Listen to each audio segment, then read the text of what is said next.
2025 সালের বাংলাদেশের এই সময়ে এসে এক অদ্ভুত ট্রেন্ডের দেখা মিলেছে। 18,000 টাকার ফোনেও এখন কার্ভ ডিসপ্লে। ভাবছেন কিভাবে সম্ভব? আগে শুধু 50,000 টাকার ফ্ল্যাগশিপ ফোনেই দেখা যেত curve display, premium look, premium feel. আর এখন 15 থেকে 18,000 টাকার ফোনেই দিচ্ছে কার্ভ ডিসপ্লে। শুনে তো ভালোই লাগে, কিন্তু একটু থামো।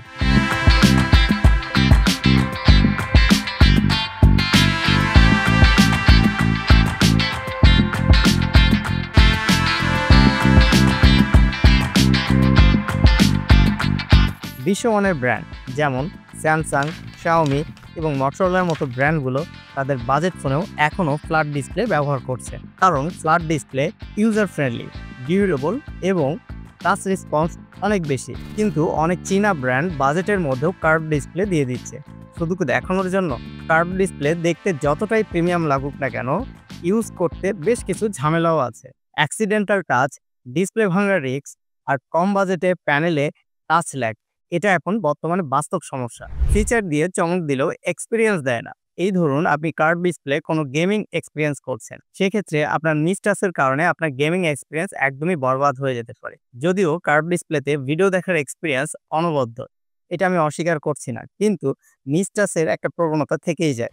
পাশাপাশি ডিসপ্লে ভাঙার একটা রিস্কও থেকে যায়। আর তার থেকে বড় ব্যাপার, কার্ভ ডিসপ্লে সাধারণত ডিসপ্লে যদি ভেঙে যায়, এটার বাজেটটাও একটু হাই হয়ে থাকে।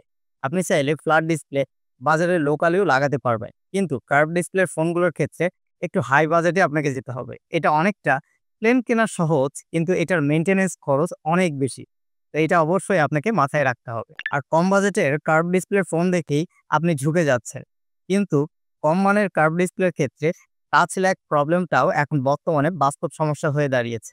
যারা ফোন কিনে আগে ফেসবুকে ছবি দেয়, তাদের জন্য কার্ভ ডিসপ্লে ঠিক আছে, কিন্তু আপনি যদি লং টার্মে আপনার ফোনটাকে ব্যবহার করতে চান, সেক্ষেত্রে আপনার জন্য বাজেটে কার্ভ ডিসপ্লেটা যুক্তিসঙ্গত হবে না। ফোন কেনার আগে ভাবো, দেখতে ভালো লাগছে নাকি ব্যবহার করেও ভালো লাগবে।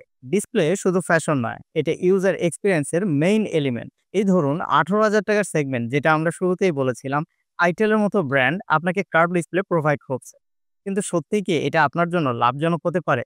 হ্যাঁ, আপনি যদি শুধুমাত্র ডেইলি ড্রাইভার হিসেবে টুকটাক ইউজ করতে চান, তাহলে আপনার জন্য ফোনটা আদর্শ হতে পারে। কিন্তু আপনি যদি চান একটা প্রিমিয়াম ফোন আপনি ইউজ করতে, সেক্ষেত্রে আপনাকে অবশ্যই বাজেটটাকে একটু আপ করতে হবে। অ্যারাউন্ড 30K রেঞ্জের মধ্যে আপনি চাইলে রেডমি নোট 14 প্রোটাও দেখতে পারেন। অফিসিয়াল বাজেটে এটা বেশ ভালো এবং শক্তপোক্ত।